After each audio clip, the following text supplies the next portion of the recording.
আসসালামু আলাইকুম। Cooking with লিয়া আজকের রেসিপি তেল ছাড়া ও রোদে শুকানো ঝামেলা ছাড়াই কাঁচা আমের আচার।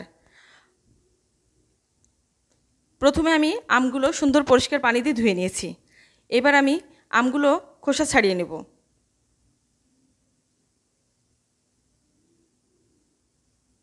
একটা একটা করে আমগুলোর খোসা ছাড়িয়ে নিয়েছি। এবার আমি আমগুলো সাইজ করে কেটে নিব।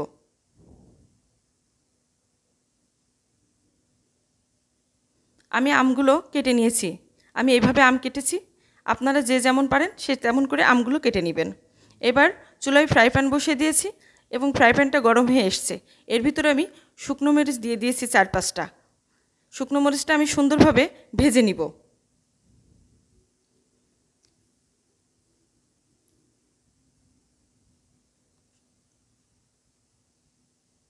শুকনো মরিচটা আমার ভাজা হয়ে গেছে। এর ভিতরে আমি 1 চামচ পাঁচফোড়ন দিয়ে দিব। এটাও আমি সুন্দরভাবে ভেজে নামিয়ে নিব। এবার এর ভিতরে আমি আমটা দিয়ে দিব। আম দেওয়া হয়ে গেছে। এবার আমি 1 চামচ লবণ দিয়ে দিব এবং 3 চামচ চিনি দিয়ে দিচ্ছি। আম আর চিনিটা আমি একসাথে নেড়ে চেড়ে নিচ্ছি। আম থেকে এবং চিনি থেকে অনেকটা পানি বের হয়ে এসছে।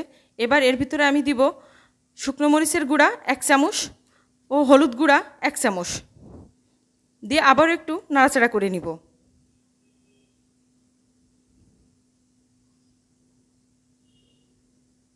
এবার আমি নাড়াচাড়া করে ঢাকনা দিয়ে ঢেকে দিব। 5 মিনিট পরে আমি ঢাকনাটা উঠিয়ে নিয়েছি। আগে থেকে যে শুকনো মরিচ ও পাঁচফোড়নটা ভেজেছিলাম সেটা আমি সুন্দরভাবে গুঁড়া করে নিয়েছি। সেটা এখন এর ভিতরে আমি ছড়িয়ে দিব, দিয়ে আরেকটু নাড়াচাড়া করে নিব। এই আমগুলো আমার শ্রদ্ধের বড় যা আমাকে ভালোবেসে দিয়েছিল।